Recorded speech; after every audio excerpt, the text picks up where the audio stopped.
beef and tomatoes. So it's like a beef tomato stew. Your mom makes it with Egan all the time. So we start out with beef. You want the beef chuck steak boneless, and it actually calls it Carne Asada. And what I'm going to do right now is just help prep our churro. So I'm going to cut the tomatoes and the onion like you would for like a hamburger in big round slices. So I've cut this is 6 tomatoes. They're the beef steak ones, so they're the round ones. And then this is 1 medium to large yellow onion. So I cut them in circles like you would for a hamburger.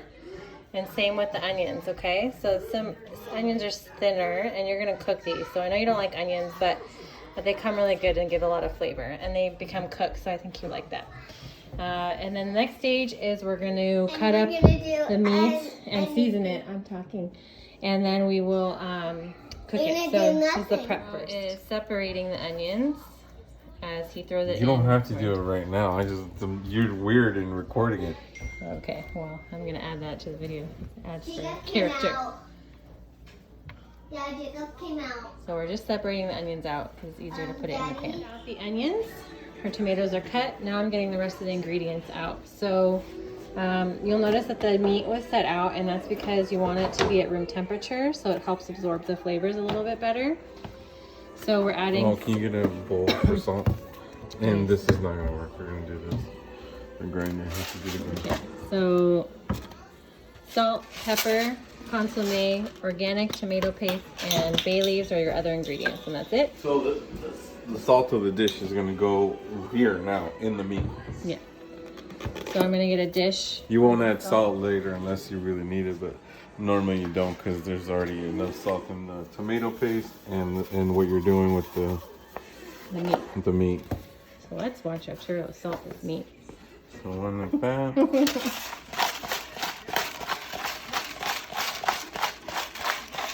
You can over pepper because it's gonna fall off anyway.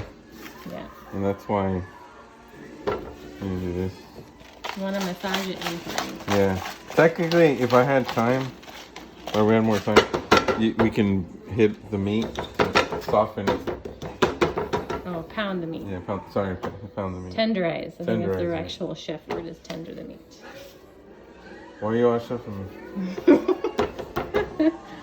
So this is the pack from Costco. And we got the tomatoes and the onions from Costco. And this will make about another 6 meals. You got to get the thick one though. You see how it's the thick... and it's good to look for the marbling because if you get good marbled meat, it means you have better flavor.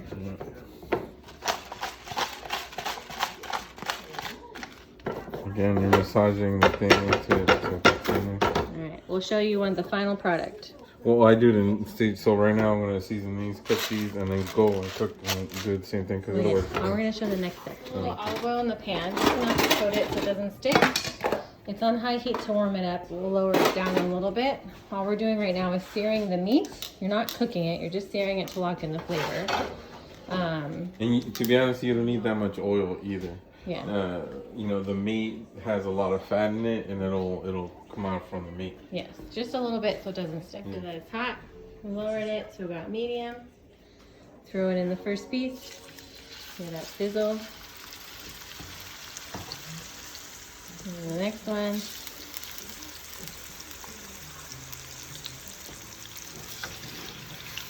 Just enough not to overcrowd it, but that'll have a equal space. Yeah.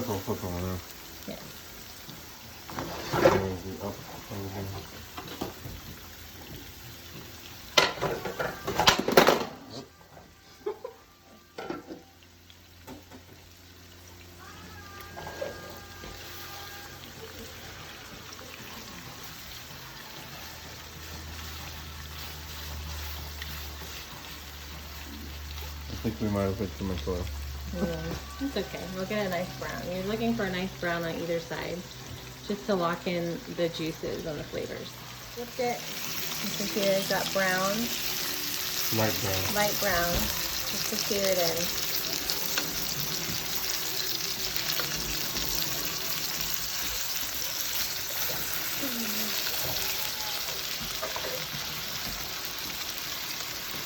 There we go.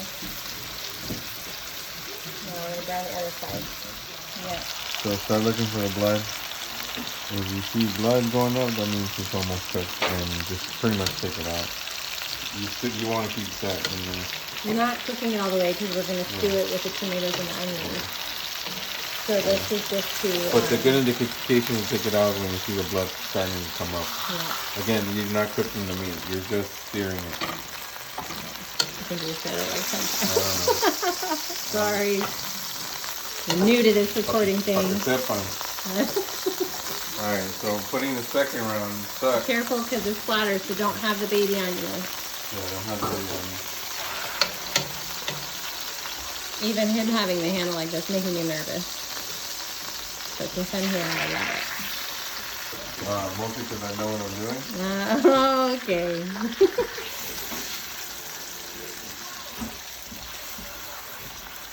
Alright. See how I only use one hand? Makes it easier so you don't splash yourself. Oh. Super chef here. You can see the pile here. Don't get freaked out. See the blood. Remember, it's not fully cooked. This is just to see it. I wanted to give you what it looks like while it's sitting there.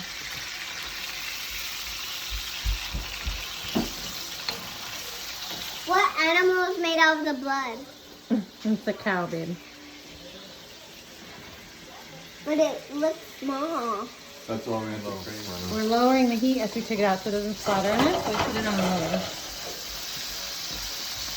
I don't want it to hurt you. Yeah. So what's the next step? This has to lower. Wait Too for hot. it too hot? Well, yeah, it's way too hot. So next step is adding the tomatoes. So you're going to put a layer of tomatoes. Yep. Actually, let me take this off. We can do this off. And layer of tomatoes. And then sprinkle seasoning. And again, no salt from here on. You really don't need salt until you pretty much finish the dish. Okay. So the only thing you're adding is the salt and the consomme and the bay leaves to around. So I'll show you. It's gonna be like a lasagna. So if it's not hot, I'll start doing it. Okay, there you go. Hold on, baby. So you're essentially doing like a lasagna.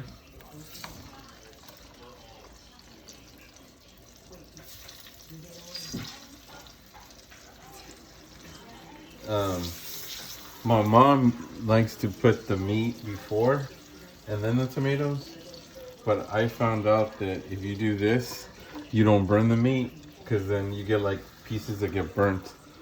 But if you do this, you won't get burnt pieces, and all of the pieces will be the same.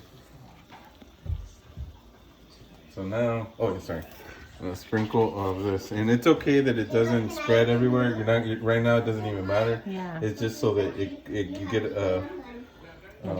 you get the seasoning. Don't go too heavy on your hand. Don't go too heavy. I made it too salty one time. And then throw in like 3 at each level. So 3 here. That's a lot. 3? Mm-hmm. Oh yeah, no. But the bay leaves give it a lot of flavor. And then you do this.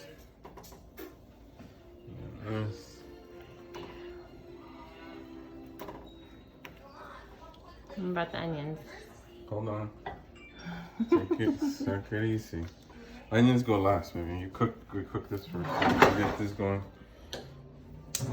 Where's you gonna put it at? Medium low. Medium, very low. Because you want it to simmer. Yeah, so you don't want it to overcook to become too chewy. So the reason it's so tender, it's so juicy, is because you're slow cooking it. You're not rushing to add anything to it. Okay, more tomatoes. Then this round I would pretty much finish all the tomatoes because. And by the way, I don't like this sauce, and don't do that. The end pieces are not good for this dish. Picky. No, you don't need them. It makes the dish look. You need. If you want a consistent dish, you don't want to put the bad stuff in.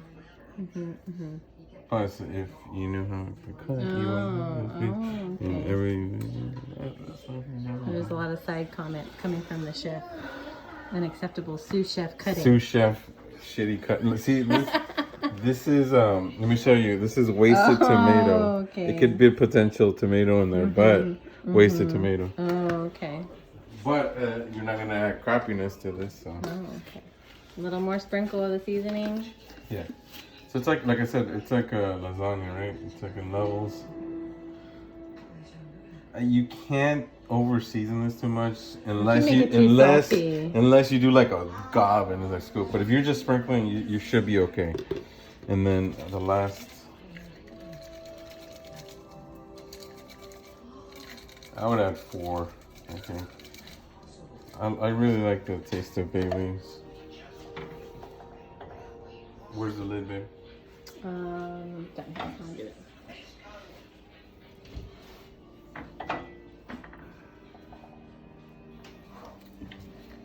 And we want the juices. We definitely want those juices. Yep. Where is the lid? Question. Well, I'm gonna watch you do the rest and then I'll get the lid. Mama. That's it. I just need the lid. You don't put the onions on yet? No. Oh, okay. So we put the lid on. It's on medium. Low. We're gonna let that go for about 10 minutes and then check on it. Next stage. So it's been, you see how it's simmering slightly. Boiling, kind of. Boiling. It's more simmering. So you're just switching the meat now. Swirling around, getting the meat. You can even do this. I like to do the whole thing like this. Hey, guys.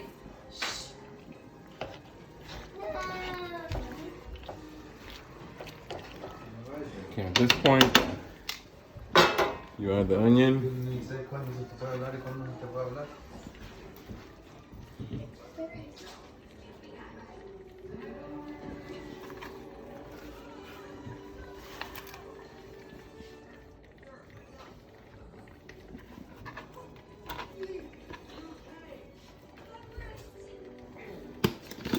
This time, not that much, because you don't know how much salt there is yet, and you can't try it yet. So right now, just a little bit until you know how much you gotta try it at this point. I'm sorry, not yet, but and then put the lid.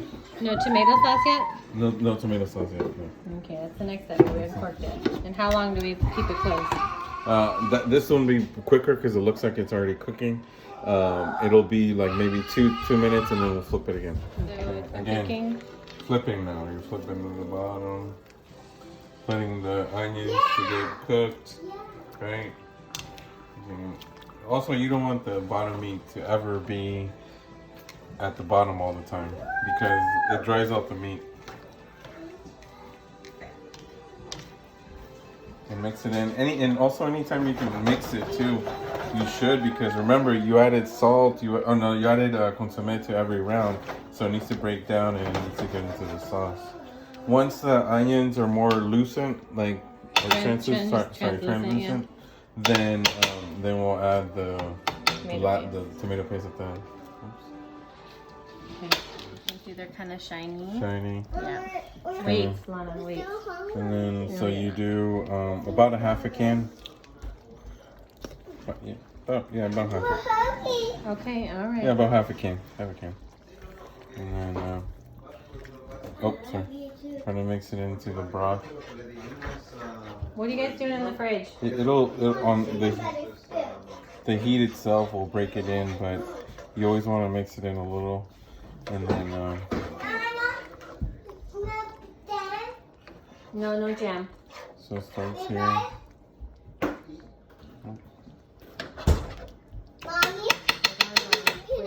Wait, okay. Like 3/4 of a can. Yeah, 3/4 of a can. So it's more than half. Okay. You just mix it. So I mix it in the broth first, right? Just a little bit. And then you get the big ones. And then at this point you have to mix everything. So, and you have to mix it. So meaning like get really in there. This is probably what takes the longest, is mixing it correctly. Because you're mixing the whole thing. As you mix, the broth gets redder because of the soup. Yep. Don't be shy to do this. Look at what I'm doing. I'm literally mixing like a soup, kind of. You're not gonna hurt the meat. As a matter of fact, I think it helps it.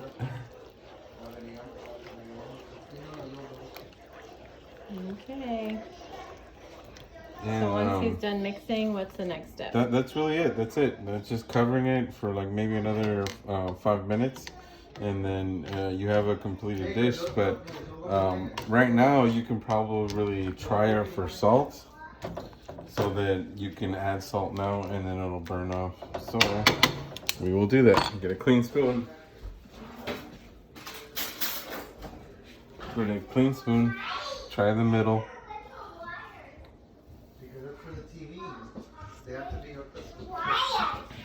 Oh, that's fantastic. See, in this particular time, no salt needed at all. I mean, no salt needed. Yeah. It's just Okay. Wrap it up, babe, because I gotta take it with kids. So he's finished stirring it. He's gonna cover it, and then it's gonna be like in 5 minutes, it's done.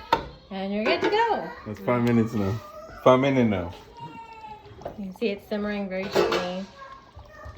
That's what your finished product looks like. It always tastes better the next day once the flavors soak in, but you can still eat it the same day. Yeah, I honestly like eating it the next day. Yes, but see, gentle, low heat, and it didn't take that long. Well, it kind of did. But... All right, that is it from Chef Santos today. All right. Thank you for viewing. Next, oh, you know what? Next time we're gonna do ceviche. We should have done ceviche or the clam ceviche. All right, ceviche next time.